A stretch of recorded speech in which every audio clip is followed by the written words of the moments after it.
안녕하세요. 철학인문 수강생 여러분. 오늘 9주차 두 번째 수업인데요. 오늘 지난 과제에 대한 해설을 해드리도록 하겠습니다.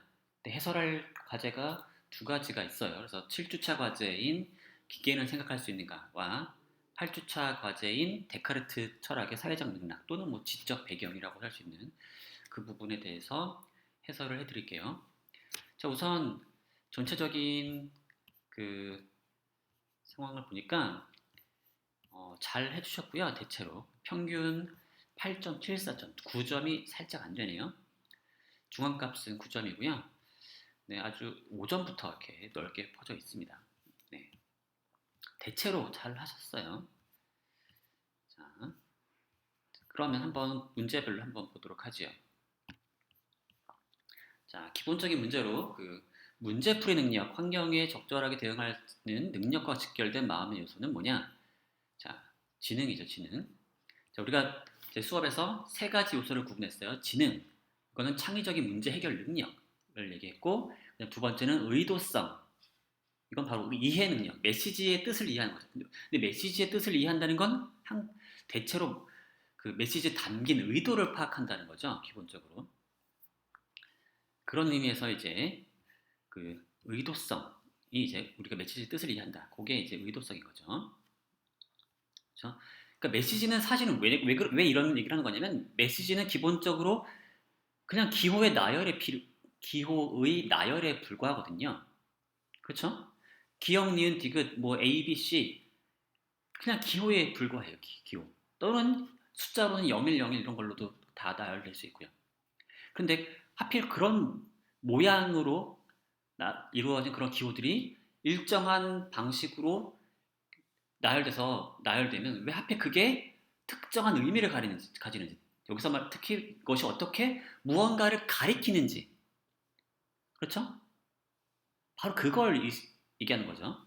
잘 보세요. 제가 핸드폰이라고 하는 어떤 음성 기호를 제가 입으로 내뱉었습니다. 또는 핸드폰이라고 하는 문자 기호를 종이에 쓸 수도 있고요. 그걸 아니 컴퓨터에 쓸 수도 있고 컴퓨터 쓰면 그게 0101로 변환돼서 어떤 기록이 남죠. 어쨌든 그게 다 기호예요. 일종의 기호. 근데 하필 왜 그 기호가 이 핸드폰이라고 하는 걸 가리킬까요? 이것에 대한 가장 그 흔한 답변은 뭐냐면 우리가 그렇게 약속했다는 거죠. 약속. 그렇죠? 약속을 했고 앞으로 우리가 그런 기호를 쓰면 걔는 핸드폰을 가리키는 것으로 핸드폰을 의미하는 것으로 약속하자는 거죠. 이 약속 누가 할 수 있어요? 사람들이 하는 거죠. 그리고 그 약속 때문에 그 약속을 이용해서 우리는 핸드폰을 의도해서 얘를 딱 하고 그 다음에 걔를 하는 거죠. 그걸 듣고 나면 그 의도를 파악해서 이제 핸드폰을 가리키려는 거구나, 이 메시지가. 그렇게 이제 이루어지는 거죠.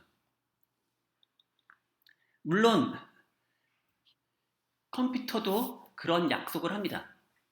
그래서 뭐냐면은 갑자기 얘기가 길어지는데 자, 핸드폰이라고 이제 우리가 메시지를 한글로 쓰잖아요.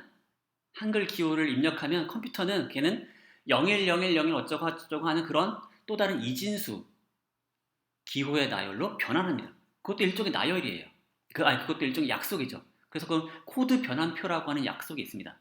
그래서 어떤 특정한 기호를 특정한 이진수의 나열로 변환하는 인코딩 기법이 있고 인코딩 표가 있고 그래서 그렇게 바꾸죠. 그 다음에 우리 또다시 컴퓨터가 나중에 사람에게 모니터에 출력해 줄 때는 다시 그 이진수 표현을 한글 표현으로 다시 디코딩을 해주죠.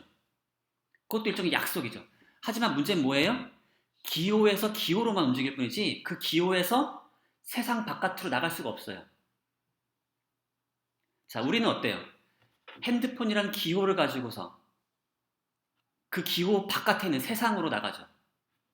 세상에 있는 무언가를 가리키죠. 그건 바로 인간이 그 의도를 파악할 수 있는 능력이 있는 것처럼 느껴지죠. 반면에 컴퓨터는 어때요?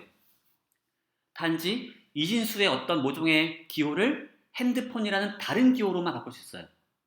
거기에 그 사이에 뭔가 약속이 있긴 있지만 다시 핸드폰이라는 그 기호를 세상 밖에 있는 무언가를 가리킬 수 있는 그런 능력은 왠지 없어 보인다는 말이죠. 그걸 하려면 바로 의도성이 있어야 할 것 같은데 이상하게도 컴퓨터는 그런 게 이상하지 전혀 않죠. 근데 단지 명령을 처리할 기계일 뿐이라고만 생각하면은 의도성을 가질 것 같지가 않단 말이죠. 바로 그 얘기입니다. 제가 수업 때 그 얘기를 분명하게 얘기를 못 드렸던 것 같은데 바로 그 부분이에요. 자, 그리고 의식은 뭐예요? 의식. 제가 깨어있다라고 하는 그런 느낌. 그 다음에 무언가를 직접 관찰했을 때, 관찰하거나 경험할 때의 그 생생한 경험이죠. 여기 검은색의 느낌을 제가 실제로 봤습니다. 여기 초록색의 느낌이 있어요. 초록색, 이걸 볼 때 초록색의 느낌을. 근데 그 초록색을 말로 표현할 때와 달리 실제로 저는 눈으로 그게 보이죠. 초록색이. 그런 경험을 분명히 하는데 여러분도 그걸 할 거라고 저도 짐작을 하지만 여러분이 실제로 어떤 경험을 하는지는 알 수 없어요. 그리고 이 문제를 더 극대화시키는 얘기 중에 하나는 뭐냐면 박쥐는 뭘로 세상을 보죠? 초음파로 본다 그러죠. 뭐 초음파 외에도 다른 것도 사용하는 걸로 알고 있긴 있는데 초음파가 상당히 중요한 역할을 한다고 하죠. 근데 초음파로 본다는 게 도대체 뭔지 잘 납득은 할 수 있지만 그렇게 본다는 게 무슨 느낌인지 여러분 상상이 가십니까? 그게 어떤 느낌인지. 심지어 이런 생각해 보세요. 그 개는 그 아마도 알고 제가 대충 알고 있기로는 우리는 지금 여기 원추 세포가 세 가지가 있어서 이제 세 가지 파장의 빛을 이제 대충 입력 받아가지고 합성해서 색깔을 인식한다고 얘기합니다. 그럼 개는 두 가지 종류의 그 원추 세포를 이용해서 빛을 받아들여서 그 색깔 같은 걸 만들어내겠죠. 하지만 그런 식으로 만들어낸 세상의 색깔이 어떤 색깔일지, 그 개가 경험하는 색깔이 어떤 건지 저는 잘 모르겠어요. 바로 그럴 때 그 의식과 관련된 얘기를 우리는 하고 있는 겁니다. 그리고 본다라고 할 땐 보통 의식이 있는 누군가가 그걸 보는 것 같죠. 의식이 있는 누군가가 경험을 스스로 하는 거고. 그리고 이것과 아주 길접하게 연결된 게 이제 바로 또 자유의지와 같은 개념이죠. 뭔가 주체 같은 게 있다는 거죠. 그 주체라고 하는 게 스스로 무언가를 결정한다는 게 이제 자유의지죠. 자, 이 자유의지 얘기 바로 이제 이번 주 수업에서 다뤘고요. 자, 어쨌든 이런 식으로 구분되는 겁니다. 물론 사람들은 이런 것들이 다 모종의 연결이 돼 있을 거라고 가정을 합니다. 그리고 그런 추측을 하지만 그게 분명치 않아요. 때로는 이런 의도성이나 의식 없이도 지능적인 그런 기능을 갖춘 기계를 만드는 게 가능한 것처럼 보이고 어떤 기능들은 이런 거 없이도 실제로 우리가 구현할 수 있단 말이죠. 대충 비슷하게는.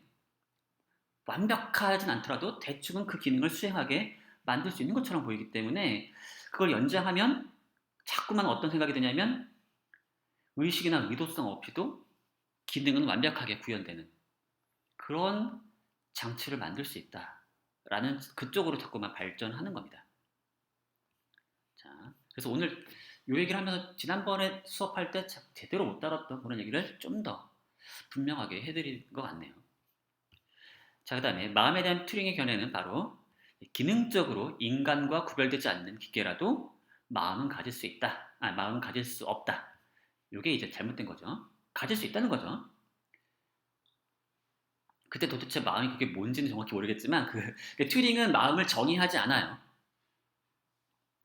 마음이 도대체 마음을 별도로 정의하지 않습니다. 인간과 같은 정도의 그런 마음, 인간과 같은 그런 마음. 그런 게 있다고 치고, 그렇다면 그건 겉보기에 그걸 제대로 흉내낼 수 있으면 걔도 마음을 가진다고 해야 된다라고 하는 거죠. 도대체 그 마음이 도대체 뭐냐라고 물어보면 답은 안 해요. 그게 이제 튜링의 전략이고, 그럴 때 그게 우리 인간의 뇌도 일종의 계산 기계라고 이제 가정하는 거고요. 왜냐하면 계산 기계도 그리고 이렇게 생각하면은 이제 계산 기계, 계산의 기능을 따지는 거니까 마음은 다양한 물리적 재료로 구현될 수 있는 거죠. 그래서 심지어 종이 테이프와 톱니바퀴로 구현된 계산기도 마음을 가질 수가 있는 겁니다. 재료는 상관이 없어요. 다양한 재료로 동일한 기능을 수가 있으니까요. 자, 그런 의미에서 이제 그 기능주의라고도 부르는 겁니다. 자, 그 다음에 정해진 절차에 따라 기호를 조작할 뿐인 시킨 일만 하는 애가 어떻게 창의적인 일을 할 수 있느냐? 이게 약간 역설적으로 느껴지는데 나름의 그 방법이 있다 그랬죠. 그게 바로 문제를 해결하는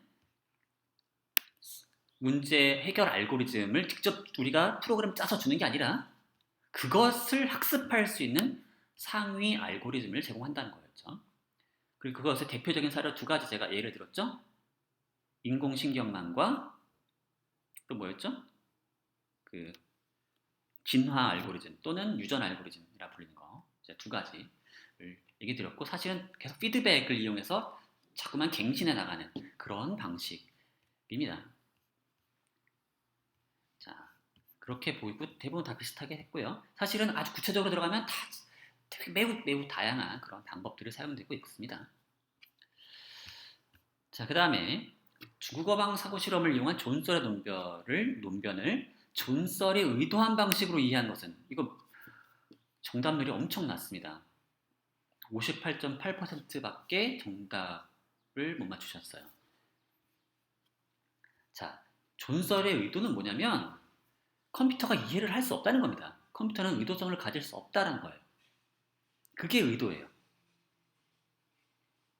자, 뭐에 비유하는 거냐면 중국어방 속에 있는 중국어를 못하는 그 사람이 중국어를 여전히 이해를 못하듯이 그러니까 중국어방 속에 있는 그 사람은 뭐예요? 어떻게든 하란 대로만 해가지고 바깥에 중국어를 내보내서 바깥에 있는 사람 입장에서는 안에 있는 사람이 중국어를 매우 잘하는 것처럼 착각을 하겠지만 그걸 꺼내보면 어때요? 그 블랙박스를 열어보면 그 안에 있는 중국 사람은 전혀 중국어를 하지 못하는 것처럼 느껴지죠.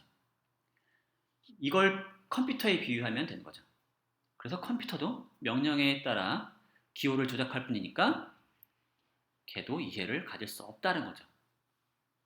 그게 이제 존설의 의도입니다. 일단 중국어방 속에 나는 중국어로 유창한 답변을 할 수 있다고 가정하는 거예요. 이건 일단 가정하고 시작하는 거예요. 그 사고 실험은 그런 사고 실험이에요. 이걸 일단 의심하면 사고 실험은 진행되지 않아요. 일단은 유창하게 답변을 내뱉는다라고 가정하고 시작하는 겁니다. 그리고 심지어 창의적인 답도 할 수 있다고 하는 겁니다. 창의적인 답을 할 수 없으면 바깥에 있는 사람은 의심하겠죠. 그렇죠? 안에 있는 사람이 뭔가 자꾸 뻔한 답만 내놓고 뭔가 이상해요. 그러면 얘는 좀 의심스럽다. 얘가 진짜 사람인지 아닌지 기계인지 의심스럽다. 밖에서 할 수 있겠죠. 그런 의심할 수 있겠죠. 그러니까 그런 의심을 조차 할 수 없을 정도로 유창하게 답변을 해야 돼요. 그러니까 어떤 질문을 할지도 바깥 사람이 어떤 질문을 할지도 몰라요. 그러니까 우리는 만반의 준비가 돼 있어야죠. 그렇다고 그거를 모든 질문들의 목록을 다 쭉 나열해서 이런 질문이 들어오면 이렇게, 이런 질문이 들어오면 저렇게 라고 프로그래밍이 돼 있을까요? 아마 그렇게 돼 있다면 바깥의 사람은 눈치를 챌 거예요. 그리고 사실은 그렇게 프로그램을 만들 수도 없고요. 어떻게 그 무한한 그 질문의 가능성을 다 입력해 두고서 하겠어요. 그런 식으로 그 프로그램이 짜져 있지는 않겠죠. 그러니까 중국어방 속에 있는 사람은 충분히 창의적인 또는 창의적으로 보이는 그런 답을 할 수 있다고 가정을 해야 이 사고 실험이 가능한 거예요. 자, 그 다음에 세 번째 답변은 뭐냐? 이거 중국어방 속에 나는 전체 사고 시스템의 일부에 불과하기 때문에 내가 하는 중국어 답변의 내용을 이해할 수 없다. 자, 여기 중국어 답변의 내용을 이해할 수 없다라고 하는 말은 존설도 동의하는 거죠. 하지만 요 얘기는 뭐냐면 시스템은 이해하지만 시스템의 일부인 나는 이해 못한다 라는 식의 얘기니까 이건 존설이 의도한 주장이 아니죠. 이건 누구의 주장이에요? 존설의 논변을 비판하는 시스템 반론의 핵심 주장이죠. 그래서 바로 두 번째 요 다음 문제의 답이 바로 세 번째 선지인 겁니다. 또 자, 이렇게 해요. 이건 많이 맞히셨네요. 그래도 자, 그다음에 마지막 문제. 계산기계도 이해라는 걸 할 수 있겠느냐라고 물어봤습니다. 자, 여러분의 답변을 한번 몇 가지 유형으로 분류해 봤는데요. 첫 번째 유형은 대체 왜 이런 거죠? 자, 첫 번째 유형은 이해라는 용어의 뜻에 따라 답변이 달라진다. 그죠? 계산기계에 입력하는 값과 명령을 이해한다는 점으로 생각하면 이해할 수 있다. 그 명령을 이렇게 수행하니까요. 그런 의미에서 이해한다고 하지만 우리말에 담긴 의도, 감정 등을 계산기계가 이해하는 건 불가능하다고 생각한다. 따라서 이해는 상황에 따라 달라지는 표현이라고 생각합니다. 자, 이렇게고요. 오타를 자꾸 쓰셨네요. 여긴 기계라고 잘 쓰셨는데.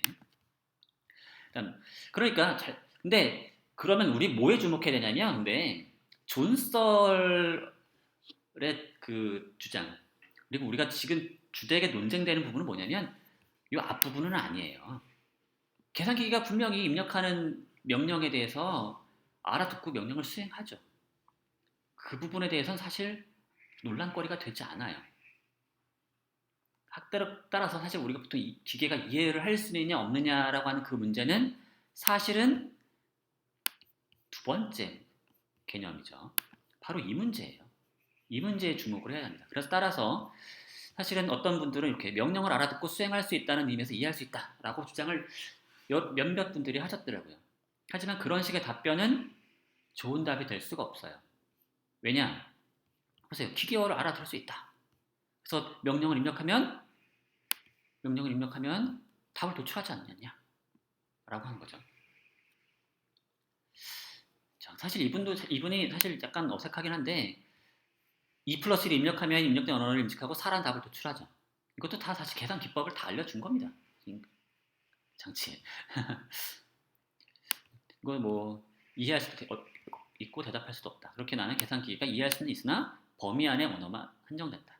그러니까 사실은 여기 이분은 언어 측면에서 이제 기계어는 알아듣고 다른 건 못 알아듣는다라고 했는데 여기서도 사실 기계어를 알아듣는다는 것 자체가 사실은 약간은 애매한 얘기죠.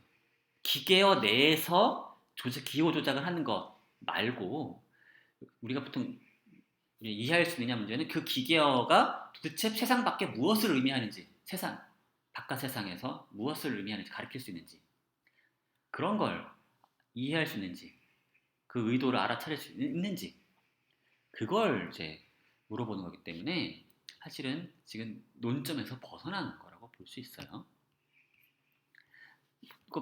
다음 답도 마찬가지고요. 계산이고요.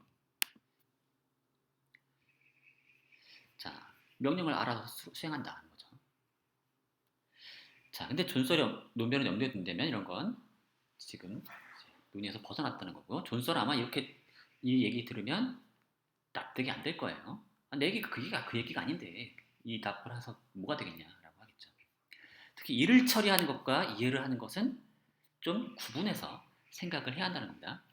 명령을 잘 수행한다는 것은 이해를 함축하는 것 같지는 않아요. 물론 이게 어떤 일이냐에 따라 달라질 수 있어요.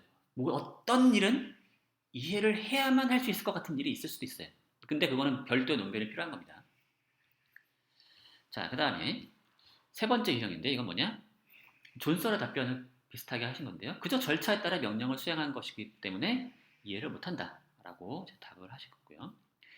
다만 좀 아쉬운 거는 이제 존설의 답변과 너무 유사해서 이제 기왕이면 우리가 존설의 논변도 소개해드렸고 그 비판도 좀 소개해드렸으니까 물론 그것만 한다고 해서 곧장 그거를 이제 좋은 답으로 딱 발전시키는 게 쉬운 일은 아니지만요. 그래도 좀 그걸 고려해서 좀 더 발전시켰으면 좋았을 것 같아요.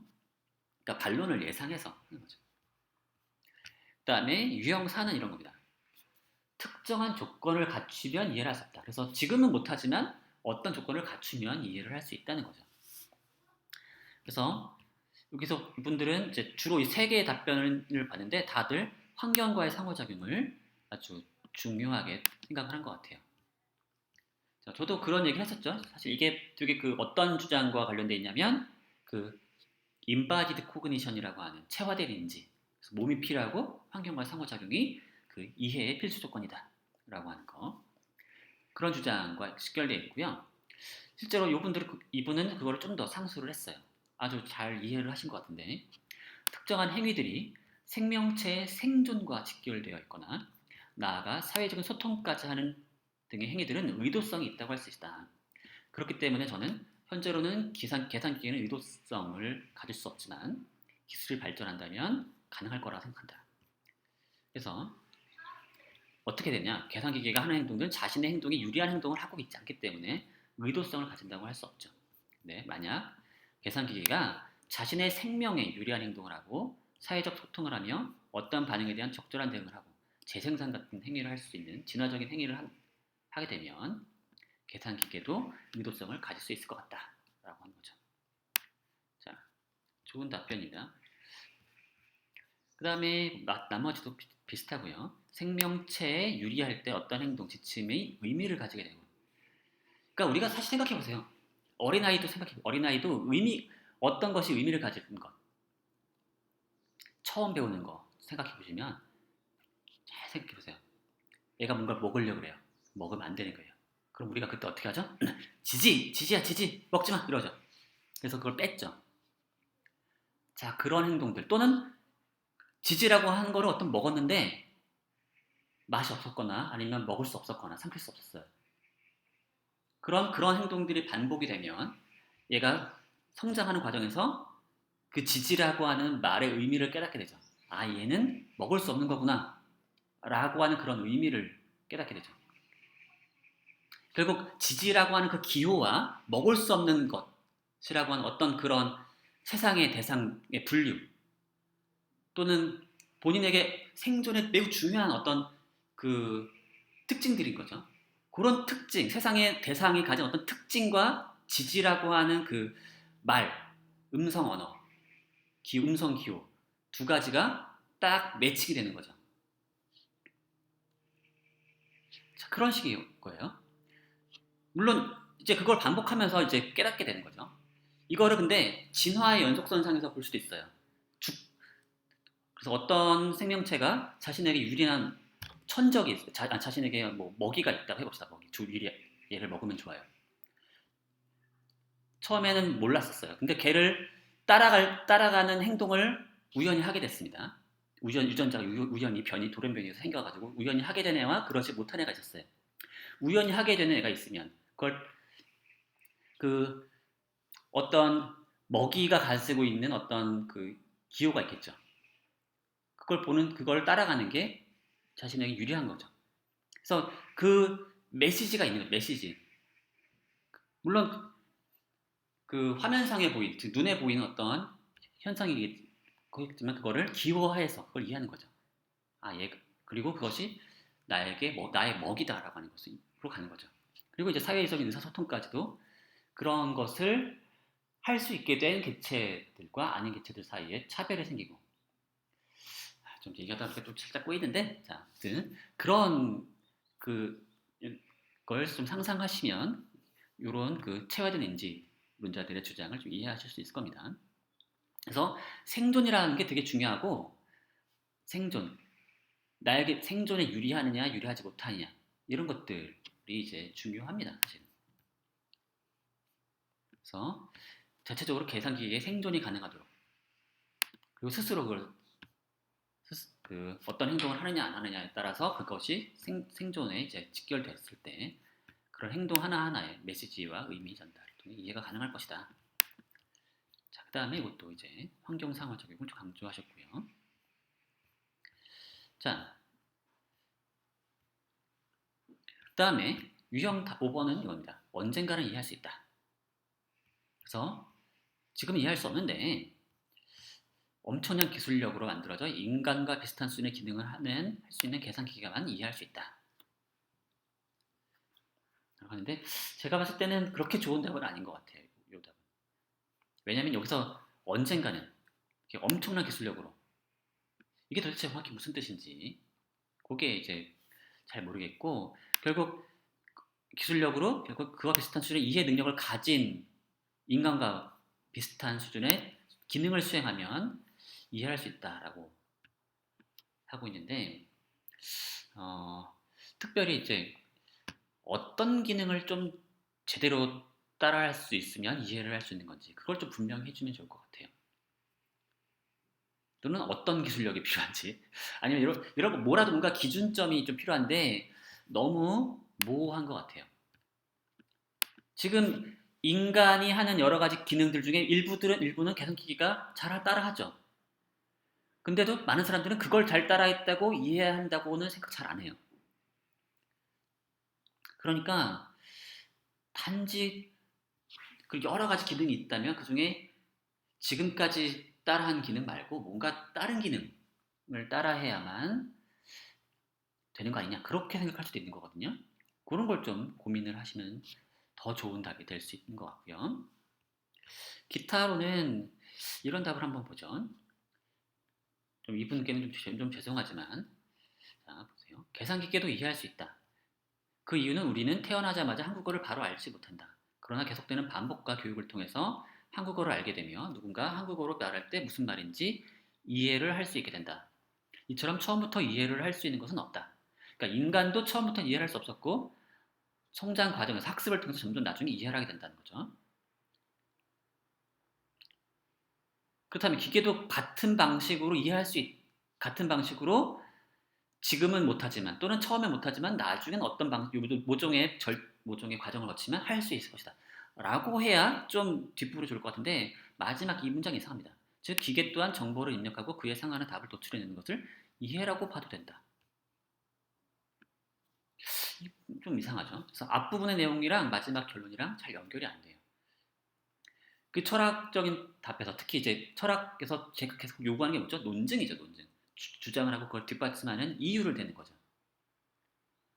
그런 걸 봤을 때 그 주장과 근거 사이 논리적인 연결이 매우 중요한데 그거를 놓치면 그 연결이 깨지면 좋은 답이 될 수가 없는 겁니다. 아무리 그 각각 개별로는 좋은 내용이 들어있다 하더라도 그것을 합쳤을 때 유기적인 연결이 되어 있어야 되는 겁니다. 자, 그러면 이제 그 기계는 생각할 수 있는가에 대한 해설을 마치도록 하고요. 다음으로 데카르트 철학의 사회적 맥락을 보도록 하죠. 자, 이거는 우선 전체적으로 이렇게 2점짜리 문제가 어려운 게 있었나 봐요. 그래서 10점이 가장 많고 그 다음 9점은 별로 없고 8점으로 바로 내려가네요.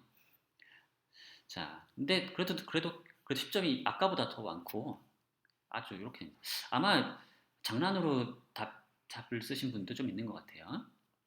한 명 정도. 아마 한번 다른 이름으로 한번 써보고 또 자기 이름으로 다시 해보고 이러신 분도 좀 있는 것 같고요. 자, 그래도 평균은 9점이고 자, 그렇습니다. 대체로 잘 하셨어요. 자, 이것도 한번 객관식 문제부터 살펴보도록 하죠. 자, 데카르트가 출판을 준비하다가 포기한 책 제목은 르몽드 세계입니다. 여기 나온 책들은 다 그 뒤에 나온 책들이에요. 그 다음에 고대 지구 중심설에 대한 이해로 적절하지 않은 건 뭐냐? 자, 고대 지상계, 천상계에 완전히 다른 물질들로 이루어졌다고 생각했고 우주의 가장 바깥에 있는 별들이 박혀있는 항성청구는 하루에 한 바퀴씩 회전한다라고 생각했어요. 그다음에 무거운 물체는 우주의 중심 방향을 향해 아래로. 그러니까 중심 방향이 아래고 그 바깥쪽 방향이 바로 위라고 생각한 거예요. 그렇게 움직이려 한다. 가벼운 건 위로. 반면에 이건 이상하죠. 지상계의 기본적인 운동 방식은 원형인 반면 천상계 운동 방식은 상하 운동이다. 이건 거꾸로죠. 지상계선 직선 수직 아래로 위로. 바로 윗선지가 그 얘기를 하고 있잖아요. 천상계는 원운동을 하고 두 번째 선지가 그 얘기를 하고 있죠. 사실은 수능 문제 이렇게 내면 안 돼요. 이렇게 원래는 요거 보고 이 연결돼 있으니까 얘랑 답이라면 얘는 틀릴 수밖에 없다. 이렇게 추론할 수 있게 만들어주고 있죠. 다음 문제. 코페르니쿠스의 태양 중심설과 무한 우주론에 대한 이해로 적절하지 않은 것. 두 번째, 아주 잘 푸셨네요, 다들. 코페르니쿠스 본인은 유한한 우주를 생각했어요. 물론 매우 큰 우주를, 옛날에 생각했던 것보다 매우 큰 우주를 생각했지만, 그리고 바로 그것 때문에 무한 우주로 사람들을 발전시키기 용이했죠. 자, 잘하셨고, 그 다음에 우주 이론과 데카르트의 관계를 적절하지 않은 거. 이건 좀 많이 틀리셨네요. 자, 75%만 맞췄고 4분의 1은 틀렸는데, 자, 데카르트는 당시 지동설의 미해결 문제들을 해결하고 싶어 했죠. 맞아요. 왜 행성들이 이렇게 태양을 도는지, 또 물체들은 왜 지구를 향해 떨어지는지. 사실 가장 쉬운 해결책은 뭐예요? 그게 자연스러운 운동이라는 거죠. 떨어지는 게. 아래로 떨어지는 게 당연하다라고 답을 하면 되죠. 근데 그런 건 데카르트는 절대로 그런 걸 당연하다고 생각하지 않았어요. 왜 그랬을까요? 데카르트 사고방식을 잘 생각해보세요. 자연법칙을 만들어내죠. 자연법칙 근데 어때요? 직선운동만이 답이고, 가만히 있거나 외부에 영향이 없으면 직선운동 계속하거나. 근데 떨어진다는 건 직선운동이 아니에요, 사실은. 그러니까 그리고 지구에 가만히 앉아있는, 자, 어떤 이 물체가, 자, 핸드폰, 지갑은 이상하니까 살짝 왠지 이게 지표면이고 어떤 물체가 가만히 정지해 있습니다. 지금 정지해 있는 건가요? 데카르트 본인은 땅이 정지했다고 생각하지 않아요. 땅이 계속 회전운동하고 있죠. 그러니까 얘도 같이 회전운동을 하고 있는 거예요. 그러면 이 물체가 가만히 여기 정지해 있는 것은 사실은 설명되어야 할 현상이에요. 당연한 일이 절대 아니고, 얘가 여기로 떨어지는 것도 전혀 당연하지 않아요. 왜냐하면 실제로는 얘가 포물선을 그리면서 이렇게 떨어지는 거거든요. 그러니까 절대로 당연하게 생각할 수 없어요. 그래서 그런 것들을 다 해결해야 한다고 생각했어요. 과거의 답들은 다 불만족스럽고. 왜 그랬어요? 과거의 답은 뭐예요? 우주의 중심을 향해서 떨어진다 그랬죠. 무거운 건. 근데 더 이상 지구는 우주의 중심도 아니죠. 그러니까 그런 문제가 다 지동설의 미해결 문제가 되는 겁니다. 그 다음에 데카르트는 물체와 물체가 서로를 끌어당기는 중력의 원리를 가정하지 않았어요. 이건 설명되어야 할 현상이고, 다른 기본적인 원리를 가지고 이 현상을 설명해야 되는 거죠. 왜 물체가 서로 잡아당겨지는지, 얘가 왜 떨어지는 건지, 이걸 그냥 가정해버리면 이건 설명을 한 게 아닌 거죠. 이게 바로 데카르트식의 사고방식이에요. 그 다음에 데카르트는 천상계와 지상계의 다양한 현상들을 동일한 작동 원리로 설명하고자 한 거죠. 자, 무한한 우주를 생각해보세요. 무한한 우주는 중심도 없어요. 그러니까 모든 위치는 다 동등해요. 어디가라고 더 특별한 곳이 없어요. 따라서 모든 지점은 동일한 원리의 지배를 받아야 돼요. 만약에 어떤 지역과 또 어떤 지역이 서로 다르게 행동한다면 그것은 어떤 그 주변의 다른 물체와 상호작용을 다른 방식으로 서로 하고 있기 때문이라고 설명을 해야 되는 거죠. 자, 그 다음에 데카르트는 중심이 없는 무한우주에서 움직이는 물체를 상상함으로써 직선 관성의 아이디어를 얻었다는 거죠. 네. 그렇습니다. 자, 요 답을 하신 건 좀 실망스럽네요. 왜냐면 제 강의 내용이 거의 다 여기로 이걸 강의 내내 하고 있었던 거기 때문에 조금 아쉽습니다. 자, 그리고 사실은 그렇기 때문에 천상계와 지상계도 마찬가지로 동일한 원리로. 그래서 자연법칙이라고 하는 게 있는 거죠. 이 자연법칙은 지상계에만 적용되는 것도 아니고 천상계에만 적용되는 게 아니에요. 그냥 온 우주에 적용되는 거죠. 그리고 이런 게 왜 필요하냐면 코페르니쿠스의 지동설이 천상계와 지상계의 구분을 파괴했기 때문인 거죠. 그래서 코페르니쿠스의 지동설을 변화하려면 그런 보편적인 자연 법칙을 마련해야 되고, 그걸 가지고 여러 현상들을 설명해내야 했던 거죠. 자, 그 다음에 데카르트의 우주의 이론에 대한 이해로 적절하지 않은 것. 조수에 대한 데카르트의 설명은 실제 경험과 일치하지 않았죠. 물체는 충돌에 의해서만 운동이 변화하는 수동적인 존재들이라고 생각했죠. 그리고 소용돌이의 원심력에 의해 무거운 물체는 중심으로 모이게 되는 게 아니라 무거운 건 오히려 바깥쪽으로 나간다고 생각했죠. 그렇기 때문에 이거는 사실은 이성을 통해서 추론하다 보니까 그럴 수밖에 없는 거죠. 돌아요. 소용돌이가 있어요. 그럼 어떻게 되겠어요? 오히려 무거운 건 바깥쪽으로, 가벼운 건, 밀도가 작은 건 안쪽으로. 그 원심 분리기가 그런 원리로 작동하는 거잖아요. 그렇다고 주장할 수밖에 없는 거예요. 그러니까 이게 우리가 경험을 통해 얻은 상식과 배치되는데도 불구하고 그걸 그냥 책에 써버렸어요. 특이하신 분이죠. 자, 그 다음에 자기력이나 중력 같은 눈에 보이지 않는 이런 것도, 이런 현상들도 눈에 보이지 않는 충돌로 설명돼야 한다는 거죠. 그러니까 중력을 전혀 가정하면 안 되는 거죠. 중력의 법칙 그 자체를. 자, 그럼 마지막 문제로 가죠. 직선관성의 법칙은 순수 이성에 의해 정당화된 것이냐, 경험에 의해서 정당화된 것이냐, 아니면 정당화 없이 그냥 도입된 거냐. 자, 선택지가 3개예요, 기본적으로. 그래서 입장을 제시한 후에 그 근거를 짧게 밝혀달라고 제가 주문을 했습니다. 자, 여러분들의 답변을 좀 보니까 좋은 답변들이 많더라고요. 제가 되게 여러분들의 답변들을 보고서 되게 흡족했습니다. 자, 보시면 여러 가지 유형이 있더라고요.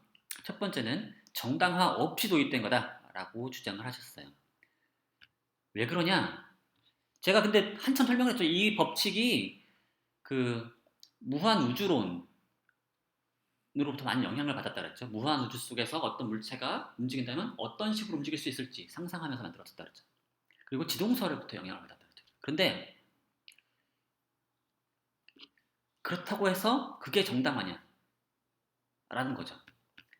이 영향을 준 지동설이나 무한 우주론 역시 가설이라는 점을 염두에 둔다면 이게 어떻게 이거에 어울리는 그런 운동 방식을 제안했다고 해서 그게 어떻게 정당화라고 할 수 있겠습니까? 그렇죠? 따라서 이거는 정당 없이 도입된 거다라고 하는 거고요. 또는 이것도 순수 이성으로 보기 어렵다라고 생각하는 분도 있고요. 지동설 자체가 애초에 경험과 연결되어 있는 거니까 여기에 영향을 받았다 그러면 순수 이성은 아니지 않느냐라고 이분도 생각하셨고, 또 그가 썼던 책에 이걸 코페르니쿠스의 지동설을 옹호하기 위해서 만들어낸 것이다. 그러니까 옹호하기 위해서 만든 거니까 정당화는 아닌 거죠. 그렇죠? 뭔가를 옹호하기 위해서 이걸 제안했는데 얘 자체가 논란거리예요. 얘를 정당화하려면 얘가 필요하다라고 제안한 거죠. 그럼 끼워 맞추기 아니냐? 라는 거죠. 그리고 상상력이 만들어낸 결론이다. 상상력. 상상했을 뿐이니까 정당화는 아닌 거죠. 어때요? 좋잖아요? 여기도 보시면 중심이 없는 무한 우주라는 가설이 영향을 주었고 이러한 가설을 이용해 관성의 법칙, 직선 관성의 법칙을 사고했다. 따라서 이것은 순수 이성과 경험에 의해 정당화된 게 아니다. 물론 여기 명시적으로 나오진 않지만 여기 가설이란 표현이 있죠. 가설로부터 영향을 받은 거니까. 자, 이것도 데카르트가 상상을 하여서 직선 관성의 법칙을 생각해낸 것일 뿐 경험으로나 실험으로 정당화된 건 아니다. 상상해낸 거다. 좋은 얘기죠.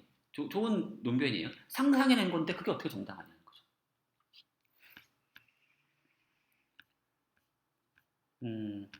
그 다음에 이제 정당 없이 도입된 거다. 왜냐하면 이것은 자신이 옳다고 생각하는 결론을 도달하기 위해서 끼워 맞추기 식으로 나온 거니까요.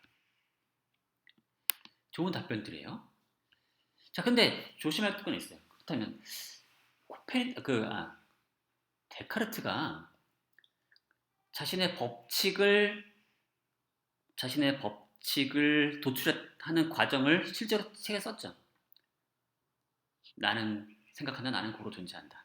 고로도 나는 존재한다. 그러고서 신이 존재하고 신은 완벽하고 불변하고 따라서 신은 물체 우리 아래 속일 리가 없고 그 다음에 그래서 물질이 존재하고 물질들이 이러이러한 법칙을 만족해야 한다라고 했어요. 이런 논변을 했잖아요. 그럼 그 논변의 역할은 뭘까요? 지금 요 답을 하신 분은 그 논변을 다 무시하고 답을 쓰신 거죠. 그렇다는 건 이 논변을 그냥 실제는 정당화 역할을 전혀 못하고 그냥 레토릭에 불과하다라고 생각하시는 건지 그런 좀 답변이 필요해 보입니다. 그 다음에 두 번째 유형인데요. 이거는 순수 이성에 의해서 정당화된 것이다 라고 주장하는 겁니다. 왜 그러냐면 주로 어떤 거냐면 경험의 기여가 너무 적다는 거죠. 경험을 통해서 정당화하려고 해도 실제로 어렵다. 그런 거죠. 그래서 경험적으로 얻어낸 게 아니라 뭐 신에 의존했던가 아니면 무한한 우주 공간을 가정해서 거기서 했던 거예요. 두 어느 쪽이든 다 경험에 의존하지 않았다는 거죠. 그리고 경험을 통해서 하려고 하더라도 쉽지 않다. 왜냐면 뭐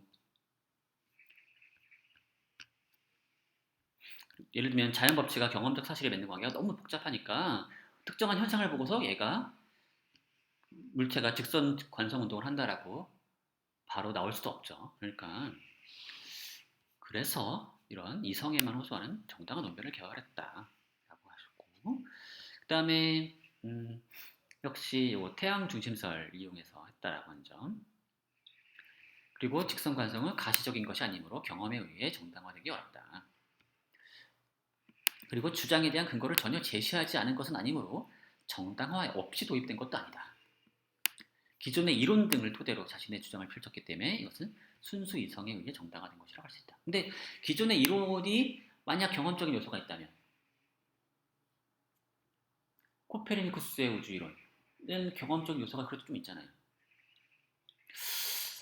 물론 거기서 무한 우주론으로 나가면 이게 또 상상의 나래로 이제 올라가는 거긴 한데 또 경험의 요소가 전혀 없는 거냐라는 또 질문이 또 가능하기도 하고요.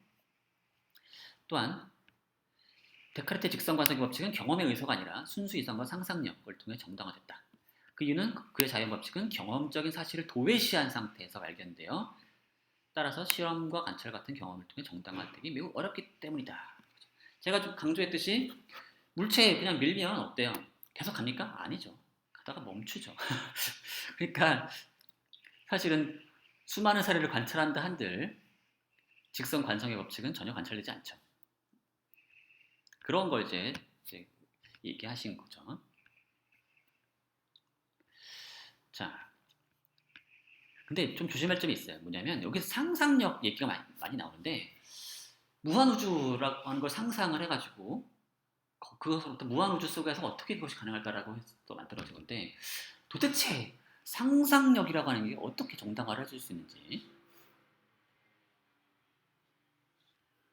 또는 그래서 정당화 없이 그냥 가정한 것과 어떻게 구별되는지에 대해서 좀 더 분명한 그 변호가 필요할 수도 있습니다. 자, 그리고 세 번째 유형은 뭐냐? 경험은 힌트를 주고 이성이 정당화를 해줬다는 거죠. 도대체 어떻게 경험 없이 그런 아이디어가 출현했겠느냐라는 거죠. 그래서 당연히 경험이 들어갔을 것이다. 물론 그 당시의 기술력으로는 그 실험을 성공시킬 수도 없는 그래서 데카르트 이론과 맞는 직접적인 해답이나 실험 결과를 얻기도 어려웠을 것이다. 이에 따라 데카르트의 이론은 순수 이성, 즉 생각 속에서만 가능했을 것이다. 그러니까 힌트는 경험으로부터 얻고 정당화는 이성이 했다는 거죠. 여기서 다음 분도 그렇죠. 경험에서 힌트를 얻었다. 왜냐하면 지구의 법칙에서 어느 정도 힌트를 얻지 않았다면 직관적으로 관성 법칙과 등속 직선 뭐 이런 것들을 생각해낼 수 없을 것이다. 그렇죠? 순수 이성 뭐 어쨌든 근데 순수 이성도 필요하다. 왜냐하면 무한 우주에서의 어떤 그런 상상, 가정 이런 것도 필요하니까. 그래서 경험에서 힌트를 얻고 그 다음에 그 정당화는 이성을 통해서 했다. 이렇게 역할 구분을 하는 거죠. 이건 사실 되게 저거랑 비슷해요. 그 발견의 논리와 정당화의 논리를 구분하는 그런 전통적인 방식이거든요. 발견 과정에서 균합적으로 해서. 근데 이게 발견의 맥락과 정당화의 맥락을 막 구분해도 다른 방식으로 할 수 있는데 여기서는 이제 경험이 발견에 기여를 하고 정당화는 이성만으로 했다라는 식의 얘기인데요. 사실은 오늘날 자연과학에서는 사실 거꾸로 말합니다. 발견, 어떤 법칙에 대한 발견은 마음대로 상상해서 하고 추측을 하든 뭘 하든 지 멋대로 상상을 해서 만들어도 상관없다라고 해요. 어떤 경로로 법칙을 만들든 상관없고 대신 그거를 경험적으로 정당화를 해야 된다고 말하죠. 그게 오늘날 표준적인 그 과학적 방법인 가설 영역적 방법이니까 신기하게도 발견 과정과 정당화 과정을 구분한 건 똑같은데 오히려 거꾸로라고 쓰신 거죠. 재밌습니다. 근데 재밌는 거는 데카르트는 정말로 그렇게 한 것처럼 느껴지기도 하죠. 그러니까 마치 자신이 힌트를 얻은 경험적 요소는 다 숨기고 분명히 있었을 텐데 그런 걸 숨기고 겉으로 얘기할 때는 이성만 가지고 정당화를 한 것처럼 꾸며냈다는 거죠. 그게 뭐 성공적이든 조금 아니든. 자, 그 다음에 네 번째는 경험이 그냥 힌트만 준 게 아니라 정말로 정당화 역할을 했다는 거죠. 경험과 이성이 정말로 협동을 해서 정당화를 같이 했다. 그래서 이건 뭐냐면 그 데카르트가 직접 말하지 않은 그런 경험적 근거들이 있을 것이다 라는 거죠. 그런 경험적 근거가 있을 것이다 라는 거죠. 그래서 만약 경험이 없었다면 그게 이성만으로 독출될 수 있었겠느냐. 물건이 움직이는 상황과 어떤 장애로 인해 물건이 변화되는 상황을 우리는 자주 경험한다. 이 경험을 토대로 장애가 없다면 끝없이 움직이지 않았을까라는 생각을 쉽게 끌어낼 수 있고 이걸 통해서 이제 그 정당화된 거죠. 경험이 없다면 어떻게 물체가 움직일 수 있다는 사실조차 그런 걸 알아낼 수 있겠느냐는 거죠. 그렇죠. 물체가 운동한다. 이런 생각 자체가 사실은 경험 없이는 나올 수 없는 얘기니까. 그리고 그거의 일종의 정당화 역할도 해준다는 거죠. 자, 여기서 보시면 순수 이성을 통해서는 하나의 입자가 무한한 진공 속에서 어떻게 움직일지를 물었고 경험을 통해서는 물체는 충격을 받으면 떨어지거나 밀리는 등의 위치가 변한다는 것을 알고 있으니까 그걸 이용해서 무한한 우주에서도 관성운동은 충돌에 의해서만 변화한다는 것을 생각했을 것이다. 그래서 함께 정당하는 것이다. 이런 식으로. 자, 재밌습니다. 그 다음에 다섯 번째는 아니다. 오로지 경험에 의해서만 정당화된 것이다. 라고 하셨어요. 자, 당구라는 게임을 생각해보면 공을 얇게 치거나 두껍게 치는 방법이 직선관성의 법칙을 통해서 이루어졌다. 당구공은 받는 힘의 합이 0인 물체는 운동하고 있으면 그 속력으로 등속 직선 운동을 멈춰있으면 멈춰있게 됩니다. 그러니까 당구를 해보면 안다는 거죠. 당구를 해보면 얘가 이제 그 누가 영향을 주지 않으면 등속으로 움직이고 아니면 멈춰있다. 아니면 누가 영향을 주면 그때 바뀐다는 거죠. 근데 당구공에 영의 힘이 작용하고 있다는 걸 어떻게 알 수 있죠? 제가 건드리지 않았으니까 힘을 받지 않은 걸까요? 게다가 당구공도 결국에 멈추잖아요. 그렇죠? 가다가 영원히 움직이지 않는단 말이죠. 가다가 멈춰요. 그러니까 이런 관찰만 가지고 경험에 의해서 정당화됐다고 보기엔 좀 어색한 부분이 있죠. 그러니까 힌트는 얻을 수 있어요. 뭔가 이렇게 꾸준히 뭔가 앞으로 가는 듯한 느낌이 있으니까 또는 벽에 부딪힐 때 또는 공과 부딪힐 때만 방향이 바뀌는 느낌도 있죠. 하지만 얘가 꾸준히 계속 영원히 지속될 수 있다는 그런 생각. 그건 사실 얘가 멈추는 게 마찰이라고 하는 어떤 힘을 받았기 때문이라는 가정에 의존하죠. 근데 그건 상상이잖아요. 안 그래요? 그건 참 가만히 생각해보면 마찰이 작용하고 있다는 그거는 일종의 상상이에요. 순수한 경험은 아니죠. 자, 그 다음에 직선 관성의 법칙은 경험에 의해서 정당화됐다. 세상에는 중심이 없는 물체, 세상에는 중심이 없고 물체는 수동적인 존재다. 이건 사실은 상상인데요. 자, 그 다음에 예를 들어 내가 어떤 물건을 책상에 놓았을 때 그 물건은 누군가가 다른 곳으로 옮기지 않는다면 즉 무언가와의 접촉 충돌이 없다면 항상 제자리에 있는다. 이 현상은 상상이 아니라 실제로 일어나는 일이기 때문에 경험이나 관찰을 통해 항상 일어나는 일이다. 그러니까 물체가 수동적인 존재라는 걸 바로 이런 관찰을 통해서 알 수 있다는 거네요. 정말 그런가요? 그렇지 않아요. 관찰은 우리를 오도해요. 데카르트가 그렇게 생각을 하는 겁니다. 데카르트는 지구가 돈다고 생각했어요. 코페르니쿠스 주의자였으니까요. 그러면 지구가 자전을 하면 우리가 관찰하는 물체들을 눈으로 볼 때는 가만히 있는 거지만 사실은 지구와 함께 회전 중인 겁니다. 영원히 계속 회전 중이에요. 회전하면서 공전까지 하죠. 그러니까 제자리 회전도 아니에요. 절대로 제자리에 멈춰 있는 게 아니에요. 즉 그 현상들은 물체가 수동적인 존재고 가만히 있다는 얘기를 하고 있지 않죠. 물체가 멈춰 있다는 얘기도 하지 않고 있어요. 따라서 즉 그 현상들은 근본 법칙들을 만족하는 수많은 입자들의 운동과 충돌에 의해서 설명되어야 할 매우 복잡한 현상인 겁니다.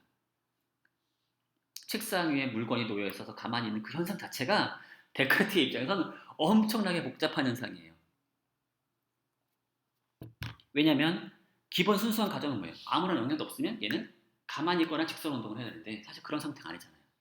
그러니까 여기는 수많은 상호작용이 개입되어 있어야 되는 거죠. 그리고 그걸 설명하려고 한 겁니다. 데카르트는. 그리고 사실은 그런 시도가 결국에는 우리에게 근대 과학을 남긴 거였고요. 자, 그 다음에 유형 6, 6번째 시도인데요. 저는 아주 이거 좋아했습니다. 자, 이건 거꾸로 바꿨어요. 이성이나 상상을 통해 먼저 가설을 만든 그 법칙을 일단 제안을 한 거고, 근데 정당화는 뭘 통해 된 거냐? 현상에 대한 설명을 통해 정당화됐다는 거죠. 그러니까 이성이나 상상력을 통해서 일단 정당화 없이 도입된 것이고요. 상상력을 통해 일단 정당화 없이 도입된 다음에 뭐 조금은 됐을지도 모르겠지만 어쨌든 일단 도입된 다음에 주된 정당은 어디서 이루어졌다? 그걸 통해서 현상들을 설명할 수 있다는 점에 의해서 정당화됐다는 거죠. 실제로 데카르트가 그냥 법칙을 정당화하고 끝낸 게 아니죠. 신에 의하면 이런 법칙이 물질들은 이런 법칙에 따라만 작동해야 한다라고 하고 끝낸 게 아니에요. 그걸 가지고 그 다음에 뭘 했죠? 여러 가지 현상들을 다 설명하려고 했죠. 설명했잖아요. 우리가 궁금해하는 경험적 현상들을 설명했어요. 왜 행성들이 도는지. 물론 그 행성들이 돈다는 것 자체가 논란거리일 수 있지만 물체가 이렇게 떨어지는 것 현상 등등등 여러 가지 현상들은 다 눈에 보이는 경험적 현상들의 일환이죠. 따라서 그걸 현상들을 설명하려고 시도했고 만약에 성공했으면 결국에 그 설명된 현상으로부터 정당화되는 거 아니겠느냐.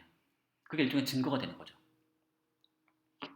자, 보세요. 이분은 경험에 의해 정당화된 것이다. 물론 완전히 경험에만 의지한 것은 아니더라도 이성에 의해 이러한 자연 법칙들을 생각했지만 자신의 가설인 일단은 가설에 불과한 거죠. 처음에 제안된 상태에서는 이 자연 법칙들을 자신이 경험해 본 것에 적용한 것으로 인해 생각을 완고히 한 것이기 때문에 이것은 경험에 의해 정당화된 것이다. 그러니까 단지 딱 제안하고 끝난 게 아니라 이것들이 수많은 현상들을 설명하는 데 기여한다. 그리고 이것 없이는 설명이 안 될 것이다. 이게 잘만 된다면 그리고 그렇게 되면은 결국 경험에 의해 정당화된 거 아니겠냐는 거죠. 이게 바로 오늘날 자연 법칙들이 정당화되는 방식들이죠. 오늘날 과학적 가설들이 정당화되는 방법을 이해하는 가장 표준적인 방식입니다. 그리고 데카르트가 정말 이걸 의도했든 의도하지 않았든 바로 이런 과정을 통해서 정당화된 거라고도 볼 수 있죠. 물론 이상한 점도 있어요. 왜냐하면 실패했죠. 어떤 거는. 보세요. 그의 직선관성의 법칙이 정당화되기 위해서는 그가 가정한 소용돌이 이론이 옳다는 것이 입증되어야 하나 여기서 말하는 건 어떤 현상들을 잘 설명해야 하나 조수에 대한 설명에서 그의 소용돌이 이론이 적용되지 않았다. 그러니까 현상을 설명하려고 시도했으나 실패했다는 거죠. 따라서 정당화에도 실패했다는 거죠. 그러니까 이건 논리 구조는 같아요. 하지만 이쪽은 성공 쪽에 초점을 맞춘 거고 이쪽은 실패 쪽에 초점을 맞춘 겁니다. 물론 데카르트는 성공한 부분도 있고 실패한 부분도 있어요. 어쨌든 전체적인 논리 구조는 이런 같다는 거죠.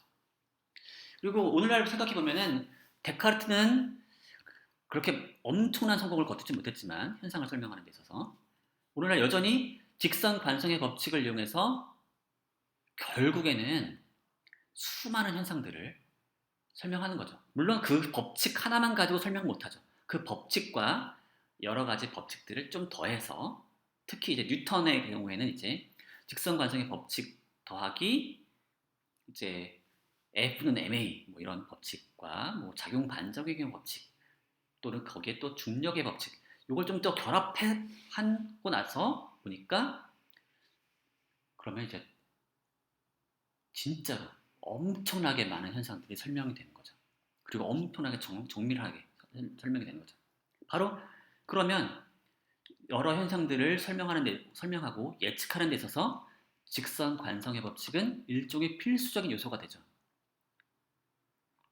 그럼으로써 이제 일종의 경험적 증거를 간접적으로라도 얻은 셈이 되는 거죠. 그러니까 단독으로는 설명 못해요. 관성의 법칙이 단독으로는 현상들을 설명 못하죠. 그렇죠. 왜냐하면 직선 관성을 정말로 만족하는 물체는 하나도 없어요. 그러니까 왜냐하면 외부의 영향을 하나도 받지 않는 그런 물체를 찾아볼 수 없거든요. 하지만 직선 관성의 법칙을 가정하고 그것뿐만 아니라 몇 개의 법칙들을 더 가정하고 나면 여러 가지 현상들이 설명이 되고 그걸 통해서 우리는 직선 관성의 법칙이 현상을 이해하는데 필수적인 요소가 아닐까라는 식의 정당화가 가능한 거죠. 자, 그러면 이런 식으로 여러분들 답변 너무 재밌었었고요. 너무 만족스러웠습니다. 자, 그럼 오늘 수업 여기서 마치도록 하겠습니다. 감사합니다.